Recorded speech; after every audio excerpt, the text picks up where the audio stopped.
অদিতি ঘোষের লেখা গল্প রাঙিয়ে দিয়ে যাও। হোলি হ্যায় শব্দটা মাঝে মাঝে কানে আসছে মৌপ্রিয়ার, সেই সঙ্গে বাচ্চাদের কলরোল। বন্ধ ঘরের ভেতর থেকেই প্রতি বছর এই শব্দগুলো শোনে ও। মা বাবা ভাই বা বন্ধুরা অনেক চেষ্টা করেও এই দিনটাই ওকে ঘর থেকে বার করতে পারে না। গত 7টা বছর ধরে একইভাবে কেটে যায় ওর এই বিশেষ দিনটা। এটা নিয়ে যে মনে মনে খুব কষ্ট পায় বাবা মা, সেটা বোঝে মৌপ্রিয়া। কিন্তু কি করবে, কিছুতেই যে দোলের দিনটাতে সহজ হতে পারে না ও। রং আবির দেখলেই মনে পড়ে যায় সেই যন্ত্রণাময় দিনটার কথা। সব কিছুর জন্য মনে মনে নিজেকেই দায়ী করে আজও ও। তাই তো এইভাবে গৃহবন্দী হয়ে থাকে, নিজের ভুলের প্রায়শ্চিত্ত করতে চায়। ছোট বড় সবাই যখন বসন্তের এই উৎসবে মেতে ওঠে, যখন অন্য বন্ধুদের দেহ মন রঙিন হয়ে ওঠে আবির আর রঙের ছোঁয়ায়, তখন পুরনো কথা মনে করে নিজের ঘরের বিছানায় শুয়ে ছটফট করে মৌপ্রিয়া। কষ্ট যত না হয় তার থেকে অনেক বেশি অনুশোচনা হয়। বারবার একটা কথাই মনে হয়, কেন সেদিন বাবা মায়ের অবাধ্য হয়ে লুকিয়ে লুকিয়ে বাড়ি থেকে বেরিয়েছিল ও। তাদের বারণ শুনলে আজও এইভাবে মানসিক যন্ত্রণা বয়ে বেড়াতে হতো না। সত্যি কত বোকা ছিল তখনও। ভীষণ স্পেশাল বলে মনে করেছিল সেবার দোলের দিনটাকে। হ্যাঁ, স্পেশালই তো ছিল, তবে সেটা অন্যভাবে। ভালো লাগার পরিবর্তে মৌপ্রিয়ার জীবনে বিভীষিকা নিয়ে এসেছিল সেবারের দোল। অভ্যাসবশে নিজের ঠোঁটে কপালে হাতটা একবার বুলিয়ে নিল মৌপ্রিয়া। সঙ্গে সঙ্গে চোখের সামনে ভেসে উঠল মানুষরূপী পশুটার মুখটা। একটা দীর্ঘশ্বাস বেরিয়ে এলো ওর বুকের ভেতর থেকে। কি হয়ে গেল। বাবা মায়ের কাছ থেকে অনেক কষ্টে সেবার দোল খেলার পারমিশনটা আদায় করেছিল মৌপ্রিয়া। বাবা প্রথমে কোনো আপত্তি করেনি, তবে প্রথম থেকেই ঘোর আপত্তি ছিল মায়ের। পরে বাবাও বেঁকে বসেছিল। অবশ্য দোষ তো বাবা মায়ের ছিল না। মাত্র কয়েকদিন পরেই ছিল ওর উচ্চ মাধ্যমিক পরীক্ষা। সেই সময় রং মাখলে যদি শরীর খারাপ হয়, সেই ভয়টাই পাচ্ছিল তারা। নিজে অনুমতি না পেয়ে ভাইকে কাজে লাগিয়েছিল মৌপ্রিয়া। মৈনাক বলেছিল, দিদি রং না খেললে আমার খুব মন খারাপ করবে মা। তুমি যদি পারমিশন দাও তাহলে মাত্র 1-1.5 ঘন্টা রং খেলে আমরা স্নান করে নেব, তারপর পড়বো সারাদিন। শেষ পর্যন্ত অনুমতি দিয়েছিল মা, তবে একটা শর্ত আরোপ করেছিল, বাড়ির সামনেই থাকতে হবে, বন্ধুদের সঙ্গে বাইরে যাওয়া চলবে না। মৈনাক রাজি হয়েছিল তাতেই। তাই দোল খেলার ব্যাপারে আর কোনো বাধা ছিল না। 2 ভাই বোনের জন্য বাবা গোলাপি আর সবুজ আবির এনেছিল দোলের 2 দিন আগেই। ওতে লাল আবির না থাকায় মনটা খারাপ হয়ে গিয়েছিল মৌপ্রিয়ার। তবে তাতে খুব একটা অসুবিধা হয়নি। প্রাইভেট টিউটরের কাছ থেকে পড়ে আসার সময় নিজের জমানো টাকা দিয়ে খানিকটা লাল আবির আর একটা ছোট সেন্ট কিনে এনেছিল ও। তারপর বিশেষভাবে তৈরি করেছিল সেই আবিরটাকে। এই বুদ্ধিটা আগেরবার পেয়েছিল ও তিন্নির কাছ থেকে। তিন্নির জামাইবাবু নাকি দিদির জন্য স্পেশাল আবির এনেছিল, যার মধ্যে মেশানো ছিল আবিরের প্রায় সমপরিমাণ ট্যাল্ক পাউডার ও কয়েক ফোঁটা সেন্ট। এতে নাকি আবিরের গাঢ় রঙটা পাল্টে যায়, গিয়ে দারুণ একটা মিষ্টি রং হয়ে গিয়েছিল। আবিরটাও হালকা আর সুগন্ধি হয়েছিল। তিন্নি হাসতে হাসতে বলেছিল, আমার যখন ফিয়াঁসে জুটবে তখন আমি ওইভাবে আবির মাখাবো তাকে। মৌপ্রিয়া সেদিন খুব হেসেছিল তিন্নির কথায়। তিন্নির কাছে শেখা সেই বিদ্যেটা কাজে লাগানোর প্ল্যান করেছিল মৌপ্রিয়া সোহম চৌধুরীর কাছ থেকে চিঠিটা পাওয়ার পর। ওর থেকে 3-4 বছরের বড় সোহম চৌধুরী তখনও স্বপ্নের পুরুষ। যেমন রূপ তেমনই গুণ। ব্যাঙ্গালোরে থেকে ইঞ্জিনিয়ারিং পড়ছে সেই সময় সোহম। এছাড়া সোহমের সবচেয়ে বড় পরিচয় চৌধুরী বংশের ছেলে সে। তল্লাটের মধ্যে সেরা ধনী চৌধুরীরা, এক ডাকে সবাই চেনে তাদের। নিজেদের বিশাল বড় বাড়ি ও কলকাতায় 3টে ফ্ল্যাট থাকা সত্ত্বেও বসত বাড়ির থেকে একটু দূরে তৈরি হচ্ছিল চৌধুরীদের বাংলো টাইপের আর একটা বাড়ি। সেই পরিবারের ছেলে সোহম চৌধুরী নিজে চিঠি লিখে জানিয়েছিল মৌপ্রিয়াকে তার ভালো লাগার কথা। সেটা কি কম ভাগ্যের কথা? কোনো সম্বোধন ছাড়াই চিঠিটা লিখেছিল সোহম একটা হালকা নীল রঙের প্যাডের কাগজে। যাকে এত ভালো লাগে তাকে শুধু দূর থেকে দেখে কি ভালো থাকা যায়?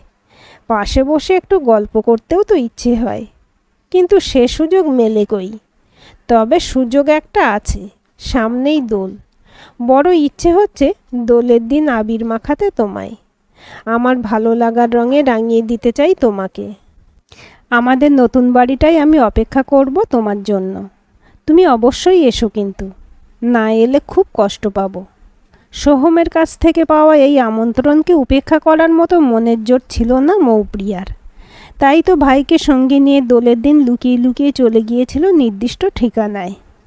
মৌপ্রিয়াদের 3 কুঠুরি পুরনো বাড়িটা থেকে 4-5টা বাড়ির পরে সোহমদের প্রাসাদোপম চৌধুরী ভবন। ছাদে উঠলে চৌধুরী বাড়ির লনটা দেখতে পায় ও। এর বেশি কিছু দেখা যায় না নিজেদের একতলা বাড়িটা ছাদ থেকে, কিন্তু ও বাড়ির কেউ ছাদে উঠলে মৌপ্রিয়াদের উঠোন, ফাঁকা বারান্দা সবই দেখতে পায়। এমনকি জানালা দরজা খোলা থাকলে মৌপ্রিয়ার ঘরেরও অনেকটা অংশ দেখা যায়। সোহমকে ছোট থেকে খুব একটা দেখেনি মৌপ্রিয়া। ও কলকাতায় থেকে কনভেন্টে পড়াশোনা করেছে, তারপর চলে গেছে ব্যাঙ্গালোরে। ব্যাঙ্গালোর থেকে বাড়ি এলে নানা রকম মডার্ন ড্রেস পরে বাইক নিয়ে ঘুরে বেড়াতো সোহম। সকালে 3তলার ছাদে উঠে ব্যায়াম করতো শর্টস পরে। বারান্দায় রোদ্দুর আসতো বলে একটা চৌকিতে বসে পড়াশোনা করতো মৌপ্রিয়া। ব্যায়াম করতে করতে বারবার মৌপ্রিয়ার দিকে তাকাতো সোহম। না, সোহম একাই তাকাতো না। সোহমের অনাবৃত ধবধবে ফর্সা বলিষ্ঠ চেহারার দিকে আর চোখে তাকাতো মৌপ্রিয়াও। চোখাচোখি হলে হাত নাড়ত সোহম। মুখ টিপে হেসে দৃষ্টি সরিয়ে নিত মৌপ্রিয়া। নিজেও কিছু কম সুন্দরী ছিল না মৌপ্রিয়া। পড়াশোনাতেও যথেষ্ট ভালো ছিল, তবুও নিজেকে বড্ড নগণ্যা মনে হতো সোহমের কাছে। সোহম ওর দিকে তাকিয়ে হাত নাড়ছে, ওকে গুরুত্ব দিচ্ছে। কথাটা ভাবলেই শিহরণ জাগত মনে। মৈনাককে ছাড়া বাড়ি থেকে বেরোনো যে সম্ভব নয় সেটা ভালো করেই জানতো মৌপ্রিয়া। তাই 3 বছরের ছোট ভাইকে জানিয়েছিল ব্যাপারটা। মৈনাক সেবার ক্লাস 10-এ উঠেছিল। বুদ্ধিশুদ্ধি তেমন পরিণত না থাকায় বলেছিল, তার মানে সোহম দাদার মতো ওরকম বড় লোকের ছেলে আমার জামাইবাবু হবে। তাড়াতাড়ি ওর মুখ চেপে ধরেছিল মৌপ্রিয়া। চুপ চুপ, কেউ যেন কিচ্ছু জানতে না পারে। এখন এসব কথা কেউ শুনে ফেললেই বিপদ। তৎক্ষণাৎ চুপ করে গিয়েছিল মৈনাক। 2 ভাই বোন ঘরে খিল দিয়ে প্রসেসিং করে তৈরি করেছিল আবিরটা। খবরের কাগজের উপর আবির আর ট্যাল্ক পাউডার মেশাতে মেশাতে মৈনাক বলেছিল, বুদ্ধিটা তুই ভালোই খাটিয়েছিস। এমন মসৃণ আবির না হলে কি সোহমদার মতো অমন কোটিপতির ছেলের গায়ে দেওয়া যায়? মৌপ্রিয়া মুখ টিপে অহংকারী হাসি হেসেছিল। মৈনাক বলেছিল, আচ্ছা দিদি, বাবাকে মা পায়ে আবির দেয়, সোহমদা তো তোর বর হবে, তাহলে তুই সোহমদার পায়ে আবির দিবি তো? মৌপ্রিয়া হেসে বলেছিল, ধুত, ওসব ব্যাকডেটেড ব্যাপার, এখন কেউ ওসব করে নাকি? দুজনেই দুজনের গালে মাখায় এখন। টিভিতে সিনেমায় দেখিস না? বিজ্ঞের মতো ঘাড় নেড়ে সম্মতি জানিয়েছিল মৈনাক। মা ডাকতেই আবিরের প্যাকেটটা লুকিয়ে ফেলেছিল মৌপ্রিয়া। দরজা খুলে বেরিয়ে গিয়েছিল মৈনাক। ঘরের ভেতর থেকেই ধ্রুবর গলা পেল মৌপ্রিয়া। ওর আসার কারণটা বুঝতে অসুবিধা হলো না। প্রায় 2টো বাজতে চলেছে। দোল খেলায় মাতামাতি অনেকটাই কমে গেছে। পাড়া এখন শুনশান। নিজে রং মাখে না ধ্রুব, তাই সবাই দোল খেলে বাড়ি চলে গেলে বাড়ি থেকে বের হয় ও। প্রতিবারের মতো স্নান করার আগে মা বাবার পায়ে আজও আবির দিতেই এসেছে ধ্রুব। সত্যি কি নিরহংকারী ওই মানুষটা। জীবনে প্রতিষ্ঠিত হয়েও এতটুকু বদলায়নি আজও। অথচ কত অহংকারী ছিল মৌপ্রিয়া নিজে। মা বাবা দুজনেরই প্রিয় পাত্র ছিল এই ধ্রুব ঘোষাল। কোনোদিনই ভালো লাগতো না মৌপ্রিয়ার। শুধু গায়ের রঙটা কালো বলেই নয়, ওর ওই আনস্মার্ট লুকটার জন্য ওকে দেখেই বিরক্ত লাগতো মৌপ্রিয়ার। কিন্তু গায়ে গায়ে লাগোয়া 2টো বাড়ি হওয়ায় সারাদিন বারবার দেখা হয়ে যেত। একটু বড় হওয়ার পর মৌপ্রিয়া যখন থেকে জেনেছিল যে ধ্রুবর বাবা তপন কাকু ট্রেনে ধূপ বিক্রি করে, তখন থেকে ধ্রুবকে যেন মানুষ বলেই গণ্য করতো না ও। মাকে একদিন কথাটা বলায় খুব বকেছিল মা।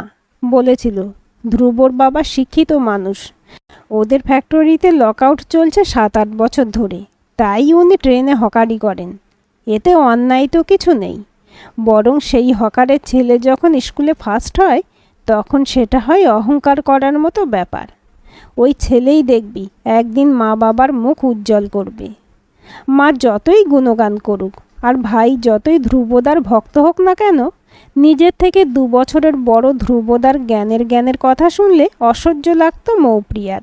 ধ্রুবকে তাচ্ছিল্য করার স্বভাবটা রয়েই গিয়েছিল ওর। কোনো সময় অপমান করতে ছাড়তো না সুযোগ পেলে। সেদিন আবির নিয়ে বাড়ি থেকে বেরোতেই দেখা হয়ে গিয়েছিল ধ্রুবদার সঙ্গে। মৌপ্রিয়াকে কিছু না বলে মৈনাকে আটকাতে চেয়েছিল ধ্রুবদা। রং মেখে কোথায় যাচ্ছিস এখন? কদিন পর মৌয়ের পরীক্ষা না, এখন ঘুরে বেড়াচ্ছিস তোরা? সোহমের সঙ্গে দেখা করতে যাওয়ার সময় এইসব জ্ঞানের কথা শুনে রাগে শরীর জ্বলে উঠেছিল মৌপ্রিয়ার। তবু মাকে যদি বলে দেয় সেই ভয়ে কথা বাড়ায়নি, শুধু বলেছিল মায়ের পারমিশন নিয়েই এসেছি। মৈনাককে নিয়ে সোহমের নির্মীয়মান বাংলো বাড়িটায় পৌঁছে ভালো লাগায় ভরে উঠেছিল মৌপ্রিয়ার মনটা। বাড়িটা কমপ্লিট হয়নি যদিও, তবুও লনে প্রচুর অর্কিড আর ফুল গাছ বসানো হয়ে গিয়েছিল। ধবধবে সাদা পাজামা পাঞ্জাবি পরা সোহমকে দেখে মনে হচ্ছিল যেন কার্তিক ঠাকুর স্বয়ং নেমে এসেছেন স্বর্গ থেকে। মৈনাকের গালে হাত দিয়ে আদর করে সোহম বলেছিল, মৈনাক বাবু, শুধু রং আর আবির মাখলেই কি পেট ভরবে? তুই বরং এক কাজ কর, আমি টাকা দিচ্ছি, তুই কয়েকটা জিনিস নিয়ে আয়।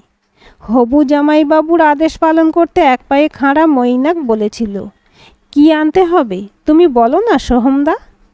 নিজের পকেট থেকে 2টো 500 টাকার নোট বার করে মৈনাকের সামনে ধরেছিল সোহম।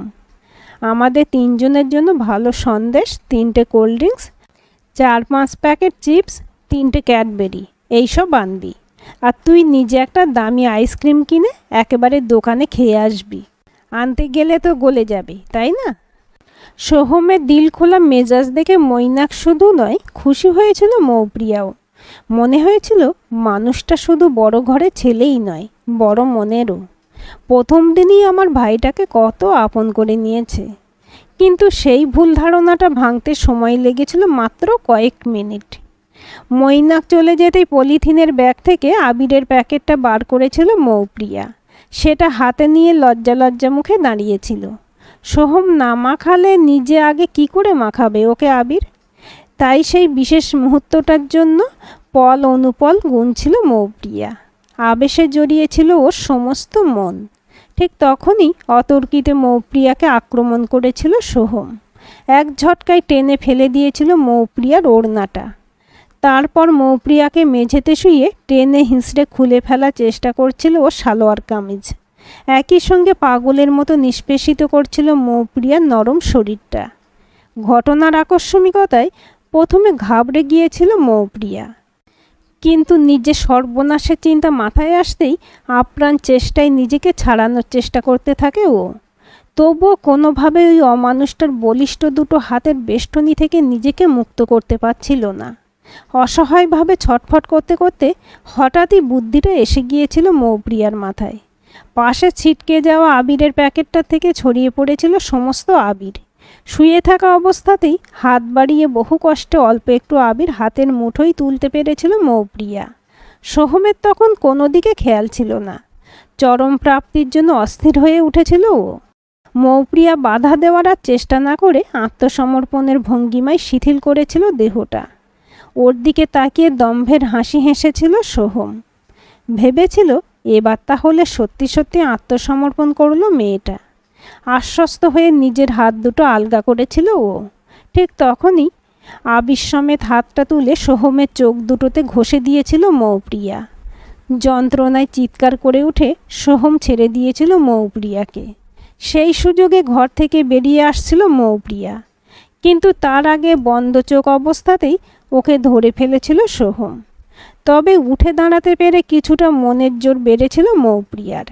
ও বুঝেছিল ওকে না ছাড়লেও চোখের এই অবস্থায় বেশি কিছু করতে পারবে না সোহম। তখন শুধু দরকার আর 2টো হাতের সাহায্যের। নিজেকে জানোয়ারটার হাত থেকে ছাড়ানোর চেষ্টা করতে করতে ভাইয়ের ফেরার আশায় গেটের দিকে তাকিয়ে মুহূর্ত গুনেছিল তখন মৌপ্রিয়া।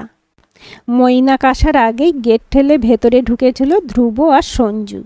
সোহমের সম্বন্ধে অনেক আগে থেকেই খারাপ কথা কানে আসতো পাড়ার ছেলেদের, তাই কেউই মিশতো না ওর সঙ্গে। মৌপ্রিয়া আর মৈনাককে সোহমদের ওই নতুন বাড়িতে ঢুকতে দেখে অবাক হয়ে গিয়েছিল সঞ্জু। একটু দূর থেকে দাঁড়িয়ে ও লক্ষ্য করেছিল গেটের দারোয়ানও আজ নেই। শুধু তাই নয়, মৌপ্রিয়ারা ভেতরে ঢোকার 5 মিনিটের মধ্যেই বেরিয়ে গিয়েছিল মৈনাক। ব্যাপারটা মোটেই ভালো মনে হয়নি সঞ্জুর। তাড়াতাড়ি গিয়ে ও খবরটা দিয়েছিল ধ্রুবকে। সব শুনে 1 মিনিটও দেরি না করে সঞ্জুকে সঙ্গে নিয়ে ছুটে এসেছিল ধ্রুব। এক হাতে মৌপ্রিয়াকে ধরে থেকে অন্য হাতে রুমাল দিয়ে চোখটা পরিষ্কার করার চেষ্টা চালিয়ে যাচ্ছিল সোহম তখনও। ধ্রুব আর সঞ্জু ঢোকার পরই চরম বিপদটা ঘটে গিয়েছিল। ওদের গলা শুনেই রাগে উন্মত্ত হয়ে ওঠে সোহম। স্তূপ করে রাখা মার্বেল পাথরের একটা টাইলস দিয়ে আঘাত করে মৌপ্রিয়াকে। মৌপ্রিয়ার কপাল আর ঠোঁট কেটে যায় মারাত্মকভাবে। জ্ঞান হারিয়ে মেঝেতে লুটিয়ে পড়েছিল ও। ধ্রুব আর সঞ্জু দৌড়ে এসেছিল। ওরা যখন মৌপ্রিয়াকে নিয়ে ব্যস্ত হয়ে পড়েছিল তখন বাইরে বেরিয়ে বাইকে স্টার্ট দিয়েছিল সোহম। মৈনাক জিনিসপত্র কিনে ফিরে এসেছিল তারপরই। ধ্রুব মৈনাককে জানিয়েছিল পাথরের গাদায় পড়ে গেছে ওর দিদি। মৌপ্রিয়াকে এই বাড়িটা থেকে বার করাটা তখন জরুরি হয়ে পড়েছিল। সেন্সলেস অবস্থাতেই ওকে হসপিটালে নিয়ে গিয়েছিল ধ্রুব আর সঞ্জু। মৈনাক বাড়িতে এসে মৌপ্রিয়ার পড়ে যাওয়ার খবরটা দিয়েছিল। মৌপ্রিয়া সম্পূর্ণ সুস্থ হতে সময় লেগেছিল প্রায় 1 মাস। উচ্চ মাধ্যমিক পরীক্ষা দেওয়া হয়নি ওর সেবার। তবে আসল সত্যিটা আজও কাউকে জানতে দেয়নি ধ্রুব। ওরই নির্দেশে মৈনাক আর সঞ্জু মিথ্যে কথা বলেছিল সকলকে। মৌপ্রিয়ার সম্মান বাঁচাতেই এটা করেছিল ধ্রুব। হাসপাতাল থেকে মৌপ্রিয়া ফিরে আসার পর মৈনাক বলেছিল, দিদি একটা কথা বলবো তোকে। মৌপ্রিয়া বলেছিল, বল। তোকে ধ্রুবদা সঞ্জুদা হাসপাতালে নিয়ে গেল, কিন্তু সোহমদা তো কোনো খোঁজ নিল না।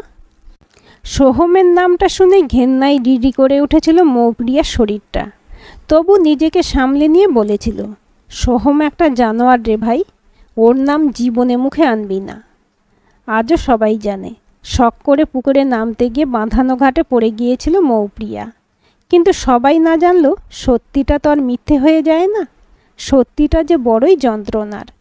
তাই তো 7 বছরেও সেই দিনটার কথা ভুলতে পারিনি মৌপ্রিয়া। 7টা বছরে অনেক বদল হয়েছে সকলের জীবনে। সেবার পরীক্ষা দিতে না পারলেও পরের বছর খুব ভালো রেজাল্ট করেছিল মৌপ্রিয়া উচ্চ মাধ্যমিকে। এমএসসি পাশ করে এখন হেলথ ডিপার্টমেন্টে চাকরি করছে মৌপ্রিয়া। আর সেদিনের 2nd ইয়ারের ছাত্র ধ্রুব ঘোষাল একজন ব্লক ডেভেলপমেন্ট অফিসার। তপন কাকু এখন আর ধূপ বিক্রি করেন না, একটা মুদিখানার দোকান খুলেছেন উনি। সঞ্জুদা এখন কলকাতা পুলিশের একজন কনস্টেবল। মৈনাকের এবার বিটেক ফাইনাল ইয়ার। ক্যাম্পাসিংয়ে একটা জব ইতিমধ্যেই ঠিক হয়ে গেছে ওর। ছেলে মেয়ে দুজনকে নিয়েই সন্তুষ্ট মনমথ চক্রবর্তী ও শেফালি চক্রবর্তী। তবুও একটাই কষ্ট তাদের মনে, এত বছরেও কতগুলো ব্যাপারে কোনোভাবেই সহজ হতে পারছে না মৌপ্রিয়া। সেটা না হলে ওর বিয়ে নিয়ে ভাবতে পারছেন না তাঁরা। 7 বছর আগে থেকে মনে মনে ধ্রুবকে জামাই করার কথা ভাবতেন মনমথ ও শেফালি। মেয়েকে প্রতিষ্ঠিত দেখতে চাইলেও বিশাল কোনো বড়লোক বাড়িতে মেয়ের বিয়ে দিতে চাননি তাঁরা। নিজেদের স্ট্যান্ডার্ডের কথা ভেবে ধ্রুবর মতো বুদ্ধিমান কর্মঠ ও সৎ ছেলেকেই পছন্দ করেছিলেন তাঁরা। অবশ্য খুব ছোট থেকেই তাদের ভালো লাগতো ধ্রুবকে। এমনকি ধ্রুবদের পরিবারের সকলকেই ভালো লাগতো। 2 বাড়ির মধ্যে চিরদিনই ভালো সম্পর্ক। অল্প বয়সে মৌপ্রিয়া ধ্রুবকে পছন্দ করতো না ঠিকই, কিন্তু সেই দুর্ঘটনার পর থেকে ধ্রুবর প্রতি বিরক্তি আর ছিল না মৌপ্রিয়ার, বরং বন্ধুর মতোই হয়ে গিয়েছিল ও। তবুও নিজেদের ইচ্ছের কথাটা শেফালি বা মনমথ আজও জানাতে পারেননি মেয়েকে।